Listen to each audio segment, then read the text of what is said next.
What's foremost on your mind of what's happening in the region? What's your morning to-do list when you sit down and try to satisfy your intellectual curiosity and your production requirements?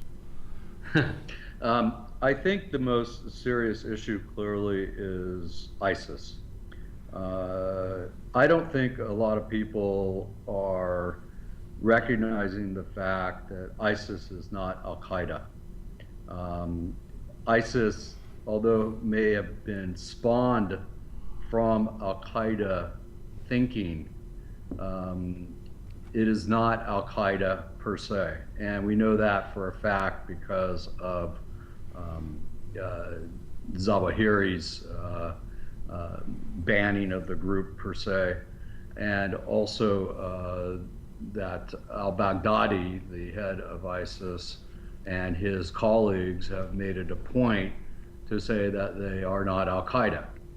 Um, ISIS, in addition to not being al-Qaeda, but being a new Sunni extremist group with extremely violent tendencies, is a group that is seeking clearly to form a government that to support the idea of caliphate. That is what concerns me the most. Um, the idea that ISIS has formed the Islamic State is, as everybody is saying, is something that bin Laden had dreamed of, but now ISIS has actually done it. And the question is how are they going to support this? And as I mentioned a moment ago, they're doing this through the assets that they've been able to capture and the government that they're able to form. The government that they're forming performs government duties, sanitation, judicial affairs. They're also involved in health and safety. They are clearly adopting a model of social services that comes from other terrorist groups, if you will, such as, or other terrorists and resistance groups such as Hezbollah, who have formed these models. And there is a long history of these types of groups who dabble with social services and governance in order to build a state within a state. Right. ISIS has developed this to a perfection, and they did this in Syria, and now they're bringing it to Iraq. So they're able to function as a state. Their sustainability in this matter is augmented by the resources that they're capturing. That's not only the economic means, for example, with seizing banks, seizing gold, but also through criminal acts like kidnapping and ransom, and also participating in trade to include oil exports. And they need, almost in a mercantilist sense, more land in which to produce the factories and so on in order to help feed themselves, arm themselves, and also derive income. So this is a major threat to everyone around them because of their required need to absorb land and property for their use. And that is why you see them expanding or attempting to expand at the rate they're going. Can you comment on the perhaps not conventional wisdom, but at least anecdotal reporting that many of the Sunni tribes in the areas where ISIS has been successful in its campaign are biding their time, waiting for ISIS to make inroads against the Baghdad government before abandoning their tacit support for ISIS, and that at some point they will turn against them in an effort to, such as there had been in the awakening during the period when the United States was there, that the Sunni tribes will then work against ISIS to undermine their control. This is a very important question because it gets to the heart of a question that I raise all the time, which is, does religion trump tribe, or does tribe trump religion?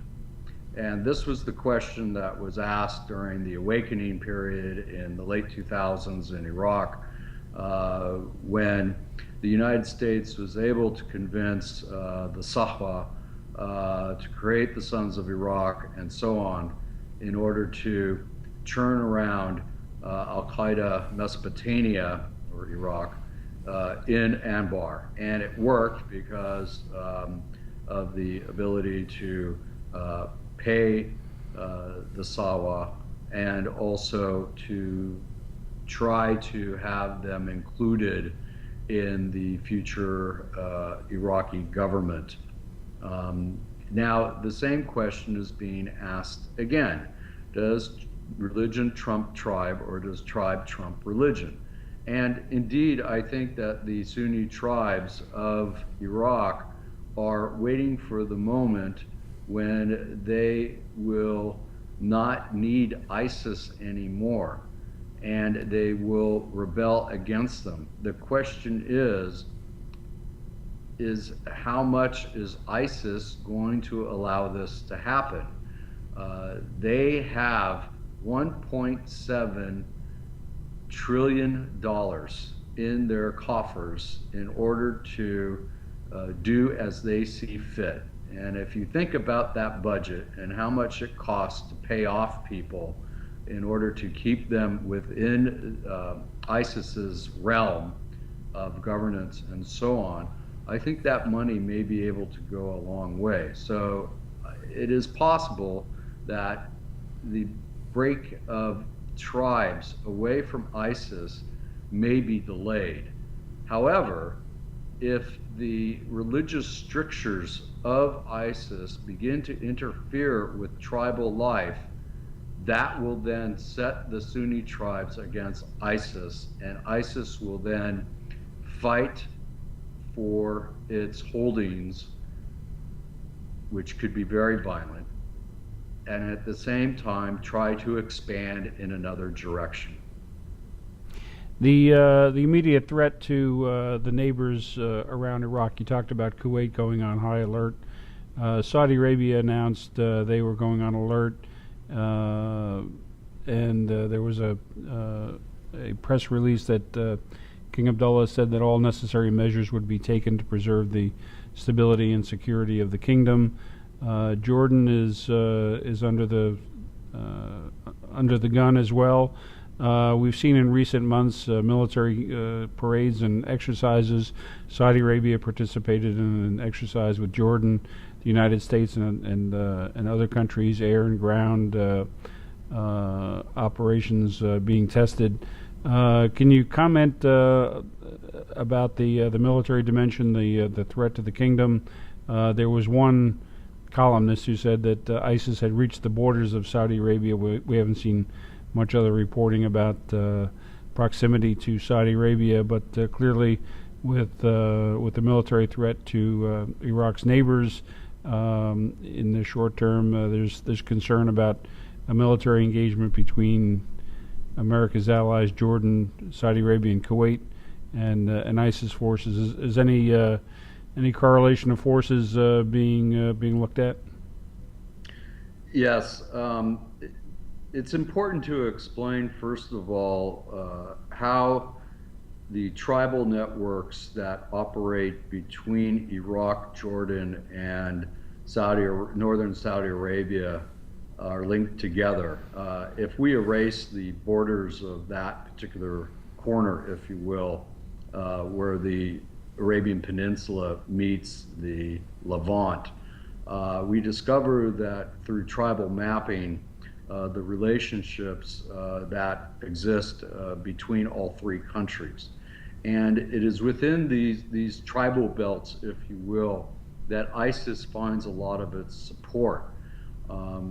And because they cross over international boundaries, ISIS can rely on perhaps those other Sunni tribes that exist in Jordan and in northern Saudi Arabia as supporters, because they represent a new order that favors their freedom from the kingdoms that they exist in today. It seems to me that in Jordan, ISIS felt that it would gain a lot of support from the Salafists and the tribes that exist in eastern Jordan would stand up and support ISIS in almost a rear move, if you will, where that they have supporters that seem to be embedded on the ground already, and given the opportunity that they would rise up against the forces that are suppressing them. This didn't quite happen this time because Jordanian security has really been on top of this activity. And we did see a manifestation in Amman, Jordan, of support. It was small, but there seems to be a lot of head nodding going on amongst these people who are looking to ISIS to change the current order.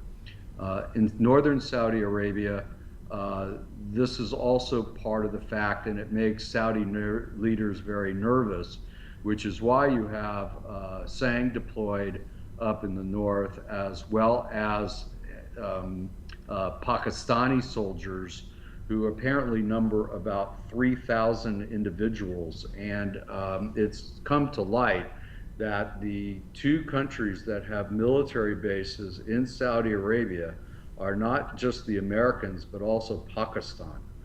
So the Saudis are relying on Islamabad to help with manpower and protection in northern Saudi Arabia, and using the Pakistanis who do not have tribal links amongst those tribal belts. I think that's highly significant. When we look at Kuwait, and we all look at Kuwait as a good example of Gulf democracy, if you will, because of how the parliament works and so on. But at the same time, you have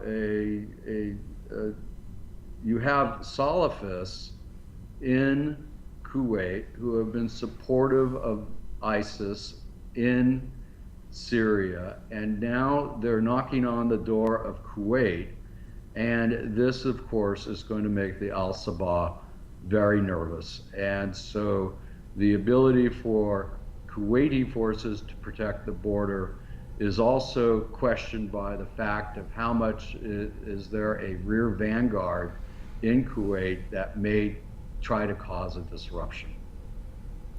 One of the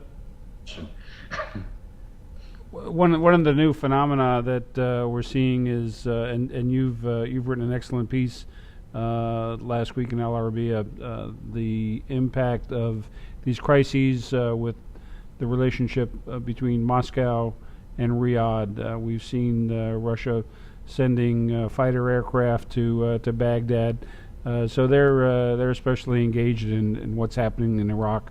We've seen Russian Foreign Minister Sergei Lavrov in Jeddah in recent days. Can you talk a little bit about what the situation in Iraq and the wider region means for the relationship between Saudi Arabia and Russia, and dealing with Iraq, and dealing with Syria, and the impact on Saudi-U.S. relations? Saudi Arabia is clearly looking to Russia for help in this matter, because not only is the Kremlin tied closely to Assad in Syria, but also to to Maliki in Baghdad or whoever takes Maliki's place. On top of that is the Kremlin's relationship with Tehran, who is a major player and needs to be appreciated more by everybody in trying to settle this situation. Russia is clearly devoting men and money to Syria and to Iraq, and the kingdom recognizes that that Moscow has to play a critical role. This puts it on a bit of a collision course with the United States because of what has happened in the recent past with Riyadh's interpretation of America's interest level and capability. In other words, that the Obama administration makes red lines but never follows through, whereas the Russians are always following through in terms of their support. So Riyadh, it looks like, is going to try to have Moscow act as a benefactor in this quagmire, if you will, so that there is some kind of outcome that keeps the pieces in place in the Levant, because ISIL represents a threat to everyone. The best thing the United States could do right now is find itself on the side of Russia, of Iran, of Syria, and Saudi Arabia to try to get rid of the ISIS threat before it gets to be too late. And then deal, that is Washington, deal with the aftermath of what has happened with ISIS to perhaps try to forge peace agreements in Syria and to settle the situation in Iraq. I think the Russians are critical for this, and Washington needs to recognize that what is happening in Ukraine is not helping America with trying to settle the issue in the Levant, because inevitably the two are linked. You mentioned a critical player. Iran clearly is involved in all of these developments. The situation in Iraq, support for the Maliki government, its influence in events there, its interest in Syria, its relationship with Russia, the talk about a rapprochement between the United States and Iran as a result of the nuclear talks, the relationship with Saudi Arabia and Iran. Can you comment about Iran in general terms, about where it fits in all these pieces? And oh, by the way, we've now seemed to have run the course in the nuclear talks, although Secretary Kerry said today in a press release that there's still time to work out a deal. So where does Iran figure in this complicated mix and mess of actors and scenarios? Iran, it seems, has considered itself victorious in a number of different areas. Iran feels that it has won in Syria because it has managed to keep Assad in power and to carve out and retain the Syrian state as it stands today. There's clearly, from Tehran's point of view, more work to do. Tehran wants to see a successor to a Maliki who is friendly to Tehran, and that the Islamic Republic will continue to fight for Baghdad being in its orbit. This is a test for Tehran that will show the Islamic Republic's true colors towards protecting Baghdad and other Shiite religious sites in Iraq, and they will spare no expense in supporting and preserving this order in Iraq. Iran is prepared to send as much as is required to Iraq, and they have plenty of equipment and manpower in order to do this without damaging the IRGC folks on the ground in Syria. For Saudi Arabia, this brings a very interesting question to mind, which is how can Riyadh work with Tehran at this juncture, given the sectarian nature of Iraq now and probably through the coming months. Before ISIS went into Iraq, the kingdom and the Islamic Republic were holding low-level talks in Kuwait and in Oman about how to take care of two issues. The first one was how to settle Syria, and the second one was how to settle the issue of the Houthis. Once ISIL went into Iraq, Iran sent a very sharp message to Saudi Arabia via the Houthis that if Saudi Arabia's ISIS forces, according to Tehran's point of view, were going to be unleashed in Iraq, which threatens Iran, then Iran was going to tell the Houthis to start to be active again. And this is why we see the Houthis moving closer and closer to Sana'a over the last week or two.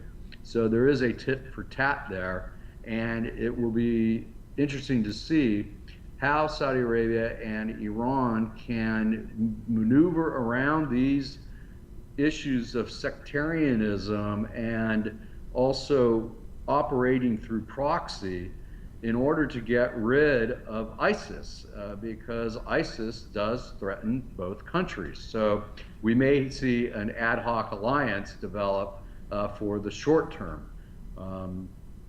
Now, for the United States, this is an opportunity for Iran to engage Iran, but so far the Supreme Leader has not answered this call. Having said that, there's a lot of back and forth discussion ongoing between high levels of the American administration and the Supreme Leader's office regarding exactly what to do. So we'll have to see what happens. But this all gets tied up into, and it's not supposed to technically, the P5+1 talks. The P5+1 talks is awaiting the release of an IAEA report that will spell out how Iran will or will not be able to meet the technical requirements of the agreement. Once this report comes out, it will become clear if that agreement is going to move forward or not for signature, which opens up a whole new avenue of possibilities that it won't be ratified by the US Congress and by other parties perhaps. But let's say it does.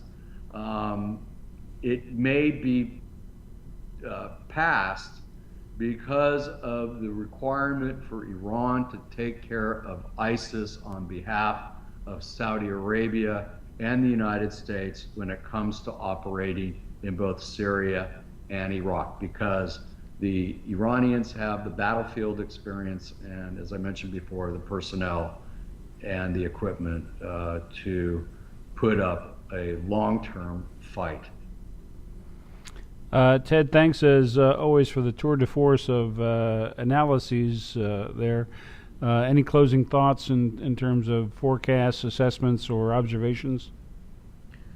Yeah, I think that it's very important to pay attention to the rhetoric coming from ISIS because of the fact that the group announced its caliphate on the first day of Ramadan. Ramadan, of course, as the holy month, is full of self-reflection, but also for the jihadist mind, the extreme jihadist mind, It also portrays a time for committing violence and provides extra credentials, if you will, for martyrdom. This, I think, may lead to increased violence during Ramadan, and particularly near the end of Ramadan, when the Night of Power occurs on the 27th day of Ramadan, which is the holiest day of the holy month of Ramadan. So we need to be very careful with listening and watching to what ISIS does, to see if they're following how much they're following the religious path. I think it's also important to pay attention to how much ISIS uses historical examples in terms of their tour de force of the region, and how much they see battles and so on through historical lenses.